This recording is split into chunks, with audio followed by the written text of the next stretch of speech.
নমস্কার, আমি আজ কিছু কথা বলতে চাই। সম্প্রতি এক মর্মান্তিক ঘটনা ঘটে গেছে আরজি করে, আমরা সকলেই সেটা জানি।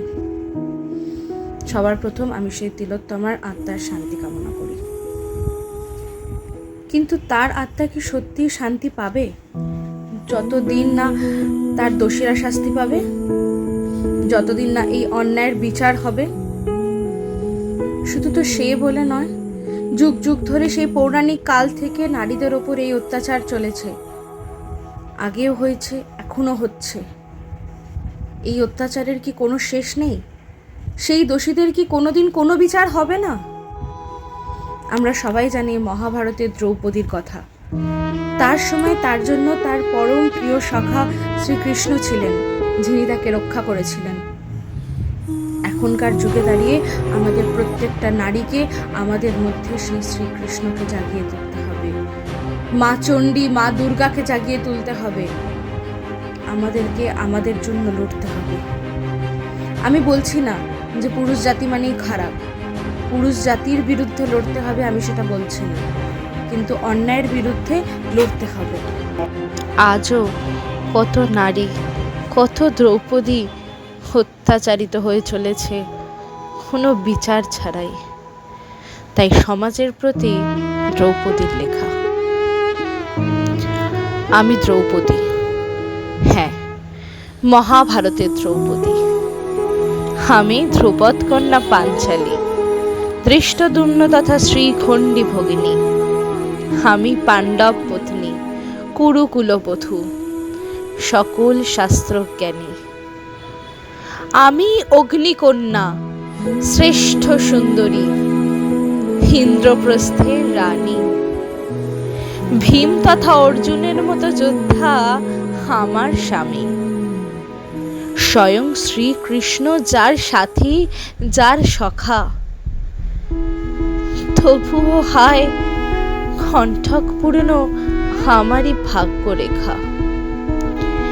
এত রাজকীয়তা, এত সুরক্ষা সত্ত্বেও আমি অসহায় এক নারী। বিশ্ব যখন পাপমগ্ন, আমি একা কি করিতে পারি? আজও বহু প্রচলিত আমার বস্ত্রহরণের অধ্যায়। ভাগ্য যেদিন হয়েছিল কৌরব সহায়, টেনে এনেছিল আমার কেশগুচ্ছ ধরি দুষ্ট দুঃশাসন। আছড়ে ফেলেছিল কুরুসভায়, শোনেনি শত মিনতি বারণ। তখন দুর্যোধনের রক্তচক্ষু কেবলই প্রতিশোধ চায়।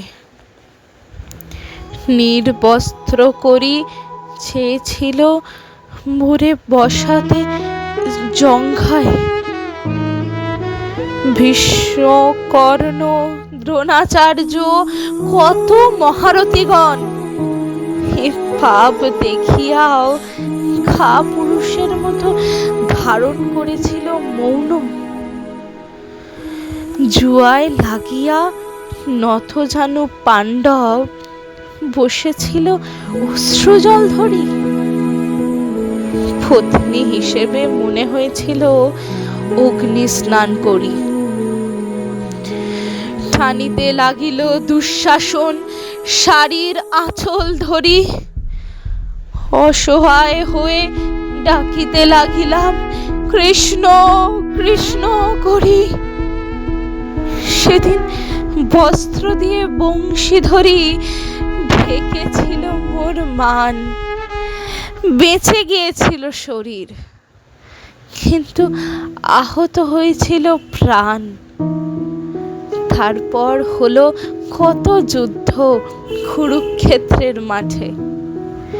অপমানের প্রতিশোধ নেওয়া হলো বটে। প্রাণ হারালো কৌরব তথা পাপী কুরুসভাজন। তবুও আজও আঁতকে ওঠে আমার মন প্রাণ। আজও কত দ্রৌপদী ঘুমড়ে ঘুমড়ে কাঁদে। শাড়ির আঁচল ফেঁসেছে তাদের দানবের ফাঁদে। আজও কত দুর্যোধন তাদের স্পর্শ করিতে চায়। সমাজ তখন পরিণত হয় মৌন কুরুসভায়। আজকের দ্রৌপদী কৃষ্ণ হয়ে নিজেই লড়িতে চায়, কিন্তু কর্ণের মতো সমাজ তাদের বেশ্যা বলিয়া যায়। কিসের ভয়, কিসের শঙ্কা, কিসের এত লাজ? অন্যায় দেখিয়াও কেন কেন চুপ থাকিতে চায় সমাজ? বিধাতার হাতের চক্র সুদর্শন নাবিবে ধরাতে যবে, মনে থাকে যেন পাপী কুরুসভা সম এই সমাজও শাস্তি পাবে, হে সমাজও শাস্তি পাবে। হে নারী সভাগণ, তোমাদের লড়তে হবে, অশ্রু জল নয়। নিজেদের জন্য নিজেদেরকে লড়তেই হবে। কার অপেক্ষায় বসে কাকে খুঁজছ? সেই নারী তোমাদের মধ্যেই আছে। দেখেছিস কি সেই মেয়েকে, যার চোখে আছে আগুন, শুধু হারানোর কান্না নয়? দেখেছিস কি সেই মেয়েকে, যার বুকে আছে এক মুঠো আশা, শুধু আর্তনাদ নয়? দেখেছিস কি সেই মেয়েকে, যার মুখে আছে প্রতিবাদের ভাষা, শুধু অস্ফুট শব্দ নয়? দেখেছিস কি সেই মেয়েকে, যে জানে নিজের অধিকার ছিনিয়ে নিতে, শুধু সমঝোতা নয়? আমি সেই মেয়ে, সুপ্ত আছি সকল মেয়ের অন্তরে। আমি সেই মেয়ে, সুপ্ত আছি সকল মেয়ের অন্তরে। শুধু সময়ের অপেক্ষা আমাকে খুঁজে নেওয়ার। আর দুঃখ পুষে নয়, আনন্দ করে বাঁচতে হবে।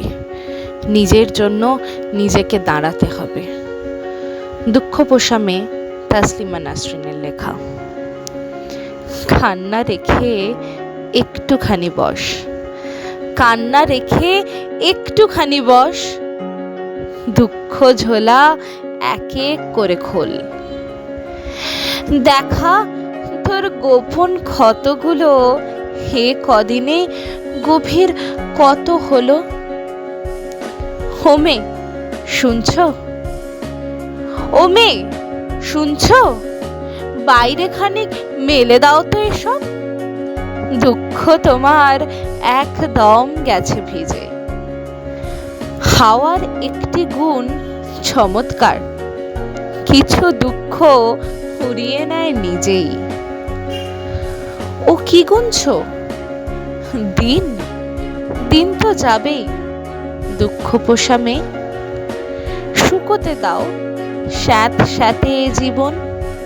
রোদের পিঠে আলোর বিষম বন্যা হচ্ছে দেখো, নাচছে ঘন বন, সঙ্গে সুখী হরিণ। হোমে হাসো, ও মেয়ে হাসো। নিজের দিকে দু চোখ দাও। নিজেকে ভালোবাসো, নিজেকে ভালোবাসো, ভালোবাসো।